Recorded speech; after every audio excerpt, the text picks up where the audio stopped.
നമസ്കാരം സുഹൃത്തുക്കളെ, പുതിയൊരു വീഡിയോയിലേക്ക് എല്ലാവർക്കും സ്വാഗതം. സെക്രട്ടറി ടെസ്റ്റിന് ഡിഗ്രി പ്രിലിംസിന് തയ്യാറെടുപ്പിലാണ് നമ്മൾ ഓരോരുത്തരും. സിലബസ് കംപ്ലീഷൻ്റെ ഭാഗമായിട്ട് എക്കണോമിക്സിൻ്റെ പോർഷൻസാണ് ഞാനിപ്പോൾ പഠിച്ചുകൊണ്ടിരിക്കുന്നത്. അപ്പം പബ്ലിക് റവന്യൂ, പിന്നെ പബ്ലിക് എക്സ്പെൻഡിച്ചർ, ബഡ്ജറ്റ് എന്ന് പറയുന്ന ഏരിയ ആയിരുന്നു പഠിക്കാനുള്ളത്. ഞാൻ ഇന്നലെ രാത്രി ഇരുന്നിട്ട് തന്നെ കുറേ ക്ലാസ്സസ് എല്ലാം എഴുതിയെടുത്തിട്ടുണ്ടായിരുന്നു. അപ്പം ബഡ്ജറ്റിൻ്റെ ഏരിയ ഒക്കെ ഞാൻ എഴുതിയെടുത്തിട്ടുണ്ടായിരുന്നു. ടാക്സേഷൻ, അങ്ങനെ കുറേ കാര്യങ്ങളെല്ലാം എഴുതിയെടുത്തിട്ടുണ്ട്. അപ്പം ആ ഏരിയ ഒന്ന് ഇരുന്ന് പഠിക്കണം. പിന്നെ കുറച്ച് കാര്യങ്ങളും കൂടെ എഴുതാനുണ്ട്. ഫിസ്ക്കൽ പോളിസി എന്ന് പറയുന്ന ഒരു പോർഷൻ്റെ കുറച്ചും കൂടെ എനിക്ക് എഴുതാനുണ്ട്. അപ്പോൾ അത് തീർക്കണം. അപ്പം ഇത് എഴുതിയെടുത്ത പോർഷൻസ് എല്ലാം കൂടെ ഞാനൊന്ന് റിവൈസ് ചെയ്യാമെന്ന് വിചാരിക്കുന്നു. പിന്നെ ഇന്നലെ രാത്രി ഞാൻ എന്നിട്ട് ബഡ്ജറ്റ് എഴുതിയായിരുന്നു. അപ്പം ആ ബഡ്ജറ്റ് 2025-26 ബഡ്ജറ്റ് ഉണ്ടല്ലോ, അപ്പോൾ അതും പഠിക്കണം. അത് ഇപ്പം ഞാൻ എക്കണോമിക്സിൻ്റെ ഏരിയയാണ് ഞാൻ ഓൾറെഡി എഴുതി വെച്ചിരുന്ന പോർഷൻസ്. നേരത്തെ പഠിച്ചത് റിവിഷനും പിന്നെ ഇന്നലെ എഴുതിയ ബഡ്ജറ്റിൻ്റെ ഏരിയയും, അങ്ങനെയെല്ലാം കുറച്ച് ഏരിയാസ് എല്ലാം കൂടെയാണ് ഞാൻ പഠിക്കാനിരുന്നത്. അപ്പം ഈ ഒരു സമയമെന്ന് പറഞ്ഞാൽ എൻ്റെ കുഞ്ഞ് എന്ത് ചെയ്യുന്നത് നിങ്ങൾ ചിന്തിക്കുന്നുണ്ടെങ്കിൽ, ഞാൻ കുഞ്ഞിനെ അമ്മയുടെ അടുത്താക്കിയിട്ട് ഞാൻ എൻ്റെ സ്വന്തം വീട്ടിലാണ് പഠിക്കാൻ വന്നിരിക്കുന്നത്. അമ്മ എന്ന് പറയുമ്പോൾ എൻ്റെ ഹസ്ബൻഡിൻ്റെ അമ്മയുടെ അടുത്താക്കിയിട്ടാണ് എൻ്റെ വീട്ടിലാണ് വന്നിരുന്നത് പഠിക്കുന്നത്. കാരണം ഞാൻ ആലോചിച്ചിട്ട് ഇനിയിപ്പോൾ 30 ഡേയ്സ് മാത്രമേ ഉള്ളൂ. ഞാൻ പഠിക്കുന്ന ഒരു ഇത് വെച്ചിട്ട്, അതായത് പകൽ സമയത്ത് കുഞ്ഞിനെ കൂടെ നോക്കി അങ്ങനെ ഇന്ന് പഠിച്ചാൽ എനിക്ക് എങ്ങും എത്താത്ത പോലെ ഫീൽ ചെയ്യുന്നു, കിട്ടത്തില്ല എന്നൊരു ഫീലിങ്. സോ ഞാൻ അങ്ങനെ ഒരു ഡിസിഷൻ എടുത്താണ്. അപ്പം അമ്മ എന്നെ നന്നായിട്ട് സപ്പോർട്ട് ചെയ്തു ആ കാര്യത്തിൽ. അപ്പം ഞാനന്ന് വീട്ടിൽ വന്നിരുന്ന് പഠിക്കാൻ. അപ്പം അന്നത്തെ ദിവസം ഞാൻ ഏകദേശം ഒരു 4.5 മണിക്കൂറോളം പഠിച്ചു. ഇന്നിപ്പോൾ നെക്സ്റ്റ് ഡേ ആണ്. നെക്സ്റ്റ് ഡേ ഞാൻ വീണ്ടും ഒരു 3 hours ഒരു ടൈമർ വെക്കുവാണ് പഠിക്കാനായിട്ട്. എന്നിട്ട് ഞാൻ വീണ്ടും ഇന്നലെ കുറേ പോർഷൻസ് എല്ലാം തീർത്തു. ഇനിയിപ്പോൾ എനിക്ക് തീർക്കാനുള്ള ഏരിയ എന്ന് പറഞ്ഞാൽ ബഡ്ജറ്റ് തീർക്കാനുണ്ട്, ഫിസ്ക്കൽ പോളിസിയുടെ ഏരിയ കുറച്ച് പഠിക്കാനുണ്ട്. ഈ 2 ഏരിയയും കൂടെ ഉള്ളൂ. ബാക്കിയെല്ലാം എക്കണോമിക്സിൻ്റെ ഏകദേശം തീർന്നു. ഇനിയിപ്പോൾ നോക്കാനുള്ളത് SCERT നോക്കാനുണ്ട് കേട്ടോ. SCERT നോക്കാനുണ്ട്. അപ്പം ഇതാണ് ഞാൻ ബഡ്ജറ്റിൻ്റെ നോട്ട് എഴുതി വെച്ചിരിക്കുന്നത്. അപ്പം ഇതിനകത്ത് ബഡ്ജറ്റ് ഭയങ്കര ഇമ്പോർട്ടൻ്റ് ആണ് കേട്ടോ. ബഡ്ജറ്റിനകത്തൊരു ക്വസ്റ്റ്യൻ വരാൻ നല്ല സാധ്യതയുണ്ട്. കാരണം ഈ അടുത്താണ് നമ്മുടെ ബഡ്ജറ്റ് വന്നതും.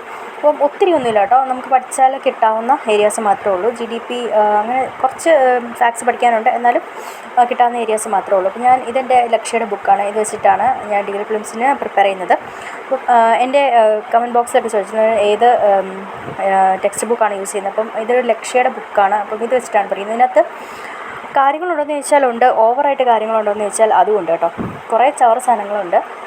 ചവറെന്ന് വെച്ചാൽ നമുക്ക് വേണ്ടാത്ത കുറേ ഇൻഫർമേഷൻസ് ഉണ്ട്, എന്നാൽ വേണ്ട കുറേ കാര്യങ്ങളും മറ്റ് ടെക്സ്റ്റ് ബുക്കിൽ ഇല്ലാത്ത കുറേ കാര്യങ്ങളുണ്ട്. അപ്പം നമ്മൾ കുറച്ച് ക്വസ്റ്റ്യൻസ് ചെയ്ത് നോക്കിയാലുള്ളൂ ഏതൊക്കെയാണ് വേണ്ടത് വേണ്ടാത്തതെന്ന് നമുക്ക് അറിയാൻ പറ്റുള്ളൂ. എന്നാലും നമുക്ക് വേണ്ട എല്ലാ ഇൻഫർമേഷൻസും ഇതിനകത്തുണ്ട് കേട്ടോ. അപ്പം ഞാൻ ഇതിനകത്ത് നിന്ന് ബഡ്ജറ്റ് തപ്പിയെടുത്തിട്ട് അത് പഠിക്കാൻ പോവാണ്. അപ്പം ഞാൻ PKയുടെ ക്ലാസ്സസും കേൾക്കും. PKയുടെ ക്ലാസ്സസ് കവർ ചെയ്യുമ്പോഴത്തേക്കും ഏകദേശം പോർഷൻസ് എല്ലാം കിട്ടും. അത് കഴിഞ്ഞിട്ട് നമുക്ക് കുറച്ച് ഫാക്ച്വൽ ഡേറ്റ ഉണ്ടല്ലോ. ഫാക്ച്വൽ ഡേറ്റ PKയിൽ കുറവാണെന്ന് എനിക്ക് ഫീൽ ചെയ്തിട്ടുണ്ട്. അപ്പോൾ ഫാക്ച്വൽ ഡേറ്റ കുറച്ചും കൂടെ ഒരു അടുക്കിന് നമുക്ക് ടെക്സ്റ്റ് ബുക്കിൽ നിന്ന് വായിച്ചെടുക്കാൻ പറ്റും. എന്തായാലും ടെക്സ്റ്റ് ബുക്ക് നമ്മൾ ഒരു ടെക്സ്റ്റ് ബുക്ക് ഏതെങ്കിലും ഒരു ടെക്സ്റ്റ് ബുക്ക് വായിക്കുന്നത് നല്ലതായിരിക്കും. ഞാൻ ഉദ്ദേശിക്കുന്നത് വെച്ചാൽ PKയുടെ ക്ലാസ്സസും അതുപോലെ എൻ്റെ ഈ ലക്ഷ്യയുടെ ബുക്കും ഏകദേശമൊക്കെ കംപ്ലീറ്റ് ചെയ്തിട്ട് അതിന് ശേഷം ഞാൻ ഒരു 2 ദിവസം കൊണ്ട് SCERT പഠിക്കണമെന്നാണ്. അപ്പം SCERT ഞാൻ ഓൾറെഡി LDCക്ക് വേണ്ടി 10ാം ക്ലാസ് വരെയുള്ള എക്കണോമിക്സ് മൊത്തം എഴുതി വെച്ചിട്ടുണ്ട്. അപ്പം എനിക്കത് നോക്കിയാൽ മതി. പിന്നെ ഞാൻ +1 +2 നോക്കുന്നുണ്ട്. +1 +2ൽ കുറച്ച് ചാപ്റ്റേഴ്സ് പഠിക്കേണ്ട ചാപ്റ്റേഴ്സ് ഉണ്ട്. അത് ഞാൻ നെക്സ്റ്റ് വീഡിയോയിൽ ആർക്കെങ്കിലും വേണമെങ്കിൽ പറയാം. അതുപോലെ പുതിയ ടെക്സ്റ്റ് ബുക്ക് ഇറങ്ങിയിട്ടുള്ള അതിനകത്ത് ചാപ്റ്റേഴ്സും കൂടെ നോക്കാനുണ്ട്. അതിനൊന്നും നോട്ട്സ് ഞാൻ എഴുതിയിട്ടില്ല. അപ്പം അതെല്ലാം കൂടെ ഒന്ന് വായിച്ചു വിടാമെന്നാണ് വിചാരിക്കുന്നത്. അപ്പം ഞാൻ ബഡ്ജറ്റ് പഠിച്ചുകൊണ്ടിരിക്കുകയാണ്. ഞാൻ എക്കണോമിക്സ് തീർത്തിട്ട് പിന്നെ അടുത്തെടുക്കാൻ ഉദ്ദേശിക്കുന്നത് കേരള ഹിസ്റ്ററിയാണ്. കേരള ഹിസ്റ്ററിക്കകത്ത് കുറച്ച് കാര്യങ്ങൾ ഞാൻ ഓൾറെഡി നോക്കി വെച്ചിട്ടുണ്ട്. യൂറോപ്യന്മാരുടെ ആഗമനം, അതുപോലെ മാർത്താണ്ഡവർമ്മ മുതൽ ശ്രീ ചിത്രരഥനാൾ വരെ ആ ഒരു ഏരിയ ഞാൻ നോക്കി വെച്ചിട്ടുണ്ട്. അത് ഒന്നുകൂടെ ബ്രഷപ്പ് ചെയ്തെടുക്കണം. പിന്നെ ഏറ്റവും ഇമ്പോർട്ടൻ്റ് ആയിട്ട് നവോത്ഥാന നായകർ എന്തായാലും ഒരു ചോദ്യം വരും എന്നുള്ള കാര്യം, എന്നിട്ട് ഇമ്പോർട്ടൻ്റ് ആയിട്ടുള്ള ആൾക്കാരെങ്കിലും പഠിച്ചിട്ട് പോകണം എന്ന ആഗ്രഹമുണ്ട്. അപ്പം അതും നോക്കണം. അപ്പം അത്രയും ഞാൻ കേരള ഹിസ്റ്ററിക്കകത്ത് നോക്കാൻ ഉദ്ദേശിക്കുന്നുള്ളൂ. അപ്പോൾ അടുത്ത നെക്സ്റ്റായിട്ട് എടുക്കാൻ ഉദ്ദേശിക്കുന്നത് ആ ഒരു ഏരിയ ആണ്. അത് കഴിഞ്ഞിട്ട് പതുക്കെ കോൺസ്റ്റിറ്റ്യൂഷനും കമ്പ്യൂട്ടറും ഈ 2 ഏരിയയും കൂടെ ഒന്ന് നോക്കണമെന്നുണ്ട്. അപ്പോൾ ഞാൻ നേരത്തെ വീഡിയോസിൽ പറഞ്ഞായിരുന്നു, ഇനിയിപ്പോൾ 30 ഡേയ്സ് മാത്രം ഉള്ളതുകൊണ്ട് നമ്മളെല്ലാം കൂടെ അരച്ച് കലക്കി പഠിച്ച് അങ്ങനെ നമുക്ക് പറ്റത്തില്ല. അപ്പം മാക്സിമം ഫിൽറ്റർ ചെയ്തിട്ട് വേണം പഠിക്കാൻ. അപ്പം ഇതൊരു ഇമ്പറ്റസ് എന്ന് പറയുന്ന ടെലഗ്രാം ചാനലുണ്ട്, നിങ്ങൾക്ക് ആർക്കെങ്കിലും വേണമെങ്കിൽ എടുത്ത് നോക്കാം. അപ്പം ഇമ്പറ്റസിനകത്ത് ബഡ്ജറ്റിനെ പറ്റി കുറച്ച് കൊടുത്തിട്ടുണ്ടായിരുന്നു. അപ്പോൾ ഞാൻ അതും കൂടെ വായിച്ച് നോക്കി. അത് മലയാളത്തിൽ നന്നായിട്ട് കൊടുത്തിട്ടുണ്ടായിരുന്നു. PKയുടെ നോട്ട്സ് ഞാൻ ഇംഗ്ലീഷിലാണ് എഴുതിയെടുത്തത്. ആ ഒരു ഏരിയയും കൂടെ ഞാൻ വായിച്ച് നോക്കി. പിന്നെ ഞാൻ ഫിസ്ക്കൽ പോളിസിയുടെ നോട്ട് എഴുതിയെടുത്തു. ഫിസ്ക്കൽ പോളിസിയുടെ നോട്ട് ഏകദേശം 2 ക്ലാസ്സസോളം ഉണ്ടായിരുന്നു. അപ്പം അത് മൊത്തം ഞാൻ എഴുതിയെടുത്തു. അങ്ങനെ എൻ്റെ ഫിസിക്കൽ പോളിസിയും തീർന്നു. പിന്നെ ഇനിയിപ്പോൾ എനിക്ക് തീർക്കാനുള്ള ഏരിയ എന്ന് പറഞ്ഞാൽ എക്കണോമിക് പ്ലാനിങ് തീർക്കാം. പിന്നെ കൺസ്യൂമർ പ്രൊട്ടക്ഷൻ എന്ന് പറഞ്ഞൊരു ഏരിയ ഉണ്ട്. അത് ഞാൻ ഇമ്പോർട്ടൻ്റ് ആക്ട്സിൻ്റെ കൂടെ നോക്കുന്നുള്ളൂ. ഇമ്പോർട്ടൻ്റ് ആക്ട്സ് ആയിരിക്കും ഡിഗ്രി പ്രിൻസിന് വേണ്ടി ചില ആക്ട്സ് മാത്രമേ ഉള്ളൂ.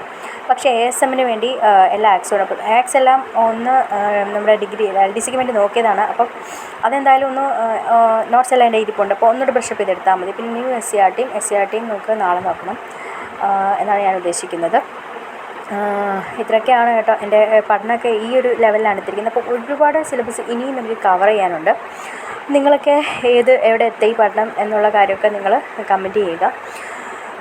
അത്രയൊക്കെയാണ് നമുക്ക് ഈ വീഡിയോയിൽ പറയാനുള്ളത്. പിന്നെ എനിക്ക് പറയാനുള്ള കാര്യം ഏറ്റവും ഇമ്പോർട്ടൻ്റ് ആയിട്ട് ഉള്ളതെന്ന് വെച്ചാൽ ഇനിയിപ്പം നമ്മളെ തന്നെ കുറച്ച് ഇമ്പോർട്ടൻസ് കൊടുക്കുക. കാരണം ബാക്കി എല്ലാ റെസ്പോൺസിബിലിറ്റീസും മാറ്റി വെക്കുന്ന പറയുന്നില്ല, എന്നാലും നമുക്ക് വേണ്ടി കുറച്ച് സമയം കണ്ടെത്തും. കാരണം കുട്ടികൾ വളർന്നു പോകും, പിന്നെ നമ്മുടെ റെസ്പോൺസിബിലിറ്റീസും ഇങ്ങനെ ദിവസം കടന്നു പോകും. പക്ഷേ നമുക്ക് നമ്മുടെ ലൈഫിൽ എന്തെങ്കിലും ഒരു കാര്യം നേടിയെടുക്കണം. നമുക്ക് ഫിനാൻഷ്യലി ഇൻഡിപെൻഡൻ്റ് ആകണം. നമ്മുടെ കാര്യങ്ങൾ നോക്കണം, നമ്മുടെ പേരൻസിൻ്റെ കാര്യങ്ങൾ നോക്കണം. അപ്പം ഇത്രയുള്ള video like, share and subscribe.